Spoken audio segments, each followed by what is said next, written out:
En el período moderno, 1930 a 1960, son numerosas las empresas de filiación italiana que cambian la fachada de la ciudad con sus numerosas construcciones. La empresa Stamati, Attilio y Juan Simonutti, los arquitectos Arturo y Casimiro Lomello, los arquitectos Roberto y Luis Croci, el arquitecto Baroni, el constructor Luis Gasparotti, José Bocchieri, el arquitecto Domingo Bertuzzi, los constructores Tayana, Sirio Casabianca, el arquitecto Pedro Mazzucchelli, el técnico constructor nacional Pedro Abate y Umberto Mazzarantani, Umberto Greco, Félix Palavidini y las empresas May y Beltrame, a las que se suman Yepe y Pinasco y la de Luis Constantini. Sin olvidar a los primeros técnicos constructores nacionales egresados de la Escuela Industrial de la Universidad Nacional del Litoral, que aportan la estética racionalista a la visual y el confort santafesino.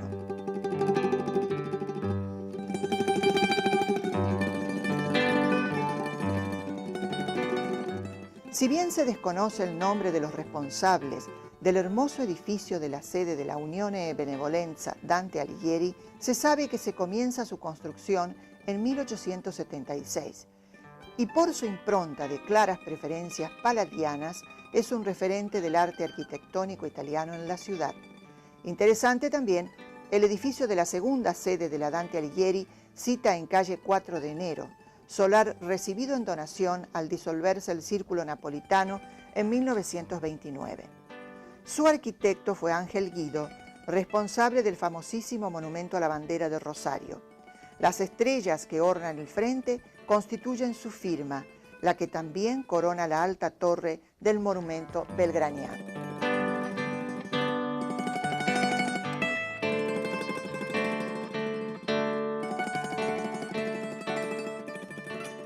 Muy activa fue también la presencia de artistas que se especializaron en la producción de objetos que acompañaron el arte de lo arquitectónico. Si bien muchos quedaron en el anonimato, es posible identificar entre los ebanistas a la Bottega Guccione, responsable de la magnífica lámpara que pende desde 1938 de la cúpula central de la iglesia del convento de Santo Domingo, y a don Antonio Saverio Di Dio, quien llegó a Santa Fe en 1922 y comenzó su etapa creativa como ebanista del conocido mueblero Antonio Castagnola. Más adelante, la calidad de sus trabajos motivó a Domingo Ferri, otro importante ebanista, a contratarlo. Juntos realizaron el mobiliario para el nuevo edificio del arzobispado, la reforma del altar mayor de la Basílica de Guadalupe y construyeron el camarín de la Virgen. En la parroquia de los Agustinos Recoletos, el altar del Sagrado Corazón y bancos. Fue el tallador de la balconada del Museo Etnográfico y la talla que enmarca la imagen milagrosa de Nuestra Señora de los Milagros, pintada por Luis Berger en 1634 y entronizada en el altar mayor del Templo de la Compañía de Jesús, es también fruto de su arte.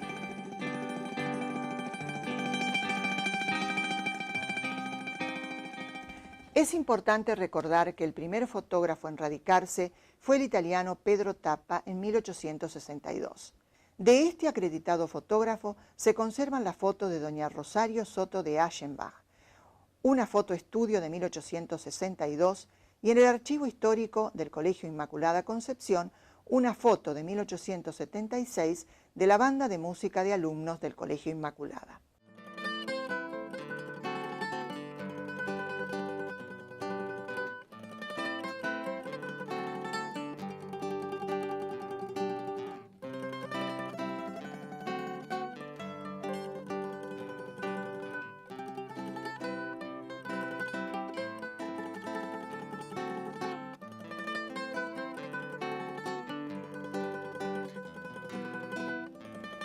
Los artistas italianos acompañaron y enriquecieron la vida cultural santafesina desde los primeros años del siglo XIX. Integraron esa pléyade pintores como Héctor Facchino, nacido en Italia en 1829, radicado en Santa Fe hacia 1868. Fue el primero en ejercer el oficio de profesor público de dibujo, pintura y caligrafía y tuvo como alumna privilegiada a quien se considera la primera pintora local, Sor Josefa Díaz y Clusellas.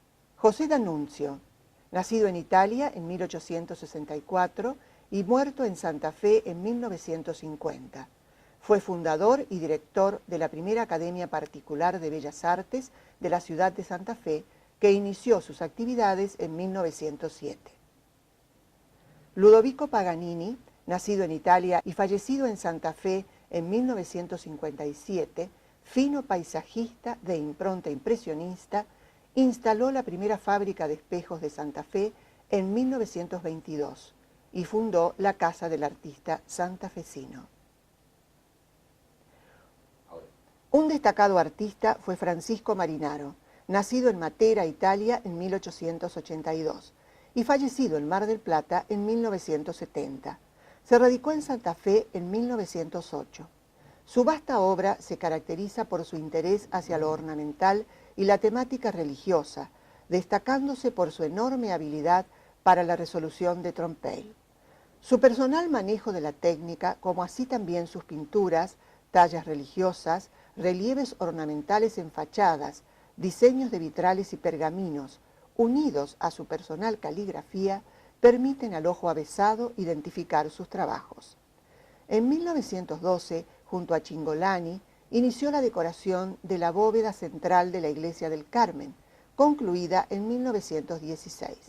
Llevó a cabo, además, la ornamentación que enmarca la Puerta de los Milagros de ese templo. Realizó los detalles escultóricos de la fachada del edificio de Carlos Lupotti, dueño de un importante molino, en homenaje al país exportador de productos agropecuarios. Se destacan los símbolos alegóricos, divinidad del progreso y Ceres, diosa de la agricultura. Juan Cingolani, nacido en Macerata en 1859 y fallecido en Santa Fe en 1932, fue restaurador del Vaticano y retratista de León XIII, Pío X, cardenales y miembros de la nobleza. A los 50 años recala en Santa Fe por razones familiares y despliega una importante obra artística. Fundó su propia academia en donde enseñaba técnicas quattrocentesche, la perfección de su dibujo y el talento para el detalle caracterológico, demostrado en sus espléndidas cabezas, bocetos de manos y autorretratos. En 1927 pinta el Camarín de la Virgen de Guadalupe, hoy desaparecido. Sus pinturas se encuentran en Turquía, Francia e Italia. José Domenichini, nacido en Potenza, 1903, y fallecido en Santa Fe en 1989. Llegó a la Argentina en 1913 y se radicó en Santa Fe en 1921. Realizó estudios artísticos en la Academia Dante Alighieri de Santa Fe, donde se graduó en 1930 bajo la dirección de Juan Cingolani. Fue profesor en la Escuela Provincial de Bellas Artes Juan Mantovani y uno de los artistas que cimentaron los primeros pasos de la segunda generación de pintores de Santa Fe. El otro artista italiano que pasó por Santa Fe, residió en Santa Fe desde el año 1929, que fue Sergio Sergi, o Sergio Sergi, que su nombre verdadero era un seudónimo, era Sergio Osevar, que también fue similar el caso a el de Cingolani, porque era un artista, no un pintor, un artista de gran formación, que había venido, se había formado en la Academia de Trieste, la Academia de Bellas Artes de Trieste y en Roma, y que pertenecía a los digamos, estamentos culturales y artísticos más importantes de Italia cuando él viene. Sergio Sergi aquí realiza una labor muy interesante como artista, pero también como movilizador de expresiones y cambios de conducta en el medio. Él es un moderno, de modo que tiene otra altura su expresión. Trabaja unos pocos años como restaurador en el Museo Rosa Galisteo de Rodríguez y después realiza su propia obra, la obra grabadora tan excepcional, pinta pinta algunos retratos magistrales, el retrato de Zapata Goyán, el retrato del doctor Virasoro. Está aquí unos 17, 18 años hasta que finalmente se radica en Mendoza, zona cuyana donde realiza una labor interesante en la escuela de arte y donde fallece. Salvador Massa, nacido en Fondi, Italia, en 1941 y fallecido en Italia en 2013. Se inició en el arte en su Italia natal y llegó a Santa Fe en 1954. Estudió en la Escuela Provincial de Artes Visuales Juan Mantovani, donde fue alumno de maestros de la pintura como Molinas, Supisiche, Vigliani, Puccinelli, aunque destacó a José Domenichini en la formación en el color de la paleta italiana. Cuando terminé la escuela, también estudié con Domenichini, José Domenichini. ¿Era profesor también? Era profesor, fue profesor en la Escuela de Artes Visuales. Y él había estudiado con Juan Cincolani. Y Juan Cincolani fue un restaurador, estuvo un gran pintor. Juan Cincolani es un maestro de los maestros acá en Santa Fe. Y fue restaurador del Vaticano. Entonces le enseñó también a Domenichini restauración también. Le enseñó, no todo, pero le enseñó algunas. Y Domenichini me lo transfirió a mí. Con un máster en restauración de pintura de Caballete en el Instituto di Restauro de Roma, creó el Departamento de Restauración y Conservación del Patrimonio Cultural de la provincia de Santa Fe en 1996. Entonces empezamos también a atender a los museos históricos, que tienen inmobiliaria, tiene armas, ya tiene otro tipo de restauración. Porque primero eran todo únicamente pintura, escultura, y grabado y dibujo. Ha restaurado cuadros de los maestros argentinos Quinquela Martín y Soldi, como así también las tallas del camarín de la Virgen del convento de Santo Domingo y una imagen de la Virgen traída desde Nápoles a Santa Rosa de Calchines. Salvador para mí fue esa persona que me introdujo en el mundo de la restauración. Empecé a trabajar con él, me acuerdo que me metía en su taller de restauración, lo ayudaba. Un trabajo lindo que hice con él, que fue también la introducción a todo esto de la gran obra, fue el retablo de la Virgen de Guadalupe, acá en la Basílica, que él tomó ese trabajo y bueno, me contrató a mí para trabajar en las alturas junto con él y otro muchacho. Siempre uno pensando en Italia, y entonces en un momento pensé, ¿por qué no pintar las dos vivencias? Entonces dije, bueno, voy a pintar las construcciones de allá de Italia con el paisaje del paisaje de la costa, el paisaje argentino. Y como cuando yo de chico siempre me sentaba vivía en una casa, una casona, que tenía ventanas de medio punto. Y enfrente también había casas también muy antiguas, con todo este tipo de arcada. Entonces yo me sentaba ahí en la ventana y dibujaba. Así que eso ya lo tenía en mi memoria. Entre 1987 y 2010 fue presidente de la Asociación de Artistas Plásticos Santafesinos, impulsando con gran vitalidad el espacio del arte en Santa Fe. Benito Postoña, nacido en Trieste en 1939, inició sus estudios en Italia, donde ejerció la docencia en los cursos de xilografia. Io ho cominciato a studiare al liceo artistico di Venezia, perché non c'era un liceo artistico a Trieste. In quel momento si forma un istituto d'arte a Trieste con indirizzo all'arredamento navale. In quel momento era il boom della costruzione di navi di passeggeri. e inizio anni 60, no, anni 50, Anni 50, dopo la guerra. dopo la guerra. Poi dalla compagnia di commercio d'aviazione sono passato a un cantiere olandese, la Veron United Shipyards, dove ho continuato a lavorare fino al 1968 e nel 68 mi sono trasferito all'Argentina, prima a Buenos Aires e poi dopo Santa Fe. Se radicó en Santa Fe en 1973, produciendo arte e integrando desde hace décadas el grupo Quadra.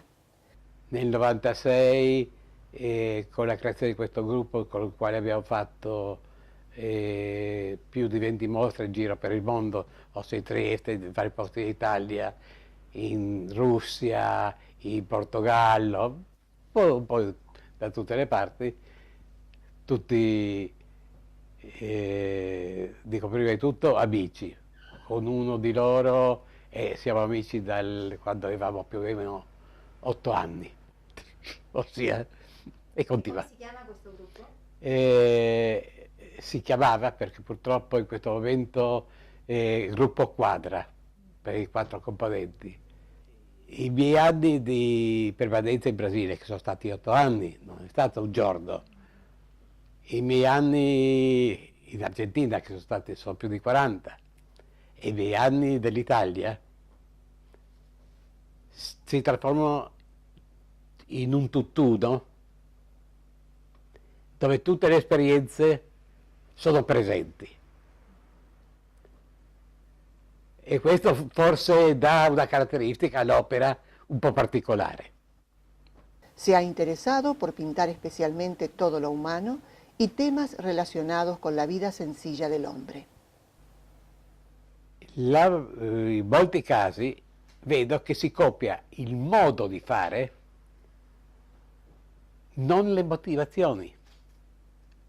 Ossia, oh guarda, quello fa così, io faccio così e faccio pure un'opera d'arte. No!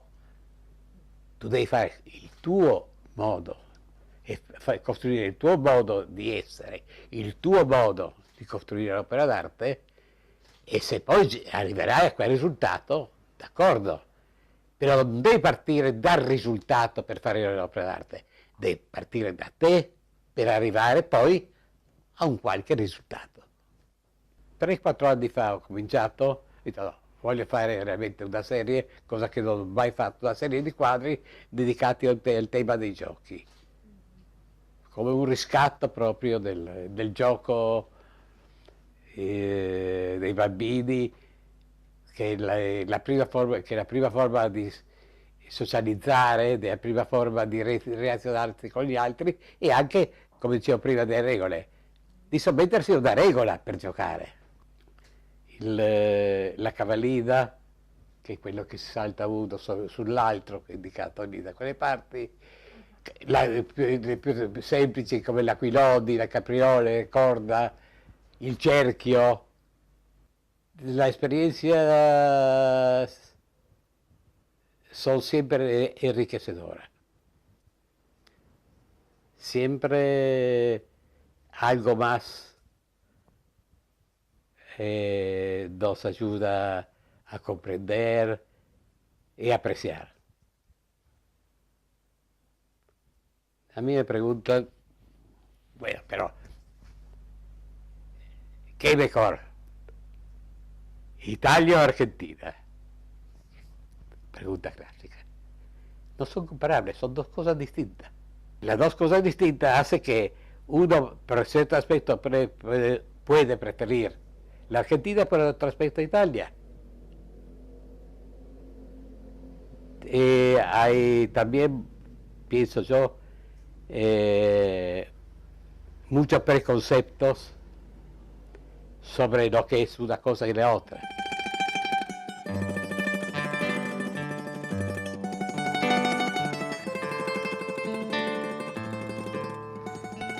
Beh, hay una gran vitalidad, una gran afición estética de la vida, ¿no? Fíjate que mis padres, los dos tenían solo estudios primarios y sin embargo por un bagaje cultural común eran gente que hoy consideraríamos culta, ¿no? Sabían de ópera, tenían un buen gusto estético. Mi padre apenas pudo comprar una casa grande y tuvo algo de plata, contrató a un pintor para que copiara sobre las paredes en murales así las obras de Da Vinci, de Rafael. Probablemente había algo de eso, copiar a las grandes villas italianas, pero a la vez lo que importa rescatar es ese gusto estético. El cine italiano fue extraordinario en nuestra generación y lo increíble es que es un cine que absolutamente sigue teniendo vigencia, a diferencia creo de lo que sucedió con el francés, con la Nouvelle Vague, que excepto algunos nombres que además eran marginales en su tiempo, tipo Jacques Demy o Romer, el cine de la Nouvelle Vague yo creo que se ha diluido, se ha agotado. En cambio, el cine italiano, lo que pasa es que pensar en el neorrealismo, la evolución que tuvo cada uno de ellos, ¿no? Fellini, Visconti, Antonioni, fueron cada uno hacia divergencia y a lugares impensados. Mi tatarabuelo es Antonio Pautasso, de la ciudad de Alba, de la provincia de Cuneo, de la región del Piemonte, que tiene 55 años, pero está tan envejecido y tan agotado como es la vida de los campesinos pobres, que parece mucho mayor. Ese, de acuerdo a los rastreos que yo hice, lamentablemente todos mis parientes mayores han fallecido, ese es como la cabeza de la familia. Él venía con 3 hijos chicos, los mayores habían quedado en Italia. Era un hombre que venía con su tercera esposa, que es Magdalena Alessio, que tiene 41 años y parece muchísimo mayor. Y 3 chicos, Domingo, que tenía 10 añitos, Mariana, que tenía 12, y Lucia, que tenía 15. Lo interesante del caso es que Lucia se casa con un Beñis y una hija de ella se casa con un Silvestre. Estos 3, Domingo, Marianina le decían, y Lucia son hermanos, ¿no? Entonces, esa Lucia es abuela de Carlos Silvestre Beñis, gobernador de esta provincia. Y Marianina se casa con un Tesio, que es mi bisabuela. Ella es abuela de mi papá, Aldo Tesio, que también fue otro gobernador de la provincia de Santa Fe. O sea, acá los Pautasso, los Silvestre Beñis, los Tesio, además de estar emparentados, a mí me parece que son un ejemplo paradigmático, un ejemplo emergente de lo que fue gran parte de la inmigración argentina. Bueno, fue muy curioso mi aproximación a Italia, porque si bien yo vengo por distintos lados de ancestros italianos, y también los tengo españoles y suizos, mi descubrimiento de Italia empieza paso a paso cuando yo empiezo a escribir en el diario Litoral, una columna de los días viernes, Santa Fe en clave. Esa era digamos, la idea que unía toda la serie de notas. Era un poco escarbar sobre la historia de Santa Fe, aquellas cosas que me llamaban la atención. Dije que empezaban con el hecho de levantar la mirada de las baldosas. En vez de mirar las baldosas, empezar a mirar para arriba, uno se encontraba con una ciudad edificada, y esa ciudad edificada remitía una y otra vez a Italia. Yo diría que la punta del hilito fue Santa Fe, levantar la cabeza, ver lo que había en las paredes me remitían a la italianidad, me remitían a Roma, los nombres y apellidos de los constructores también. Próximo paso, ir a ver en vivo y en directo lo que era Las Fuentes, y Las Fuentes, la conmoción de como cuando uno de golpe descubre algo, una vocación, bueno, fue una explosión interior, porque yo estaba enamorado, yo me enamoré de Italia. Después tenemos una relación madura. Una relación madura donde yo puedo ser crítico de muchísimas cosas de la italianidad, pero puedo valorar, sigo valorando las otras, ¿no? Además, la Argentina es tan italiana en tantas cosas.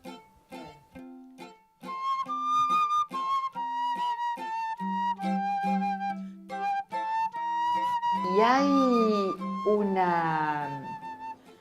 una característica cultural en donde lo italiano se observa. Todavía, a pesar de los más de 100 y pico de años, está presente y está patente. En los lugares pequeños, donde no se ha perdido todavía, en las pequeñas comunas del interior de la provincia. Esta zona fue muy impregnada de italianidad, sin duda. Por eso Santa Fe también es una provincia mucho más horizontal en términos de propiedad y es mucho más democrática, porque los ciudadanos que crecieron sobre ese soporte, donde todos eran dueños de algo y donde todos evolucionaban con su trabajo y demás, en una horizontalidad de derechos y de oportunidades a través de la escuela y demás, de la educación, bueno, generó naturalmente un tipo humano que es casi naturalmente democrático, cosa que no se da en todas las provincias que tenían relaciones más de tipo feudal. También la provincia de Buenos Aires, donde todo queda, 500 latifundistas se reparten en la superficie de la provincia de Buenos Aires, no se da en Santa Fe. Una zona centro que es distinta. Es distinta en términos políticos, es distinta en términos culturales, es más abierta, es más dispuesta a escuchar al otro, es menos fanática, es menos, es más tolerante, y es más abierta, Así que no es poco lo que, más allá de lo que es la construcción física de un país, la construcción de la cabeza de un país, digamos, la construcción intelectual de la Argentina, la construcción cultural de la Argentina, tiene raíces italianas por donde se la busque.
forse non basterà, sì che si va.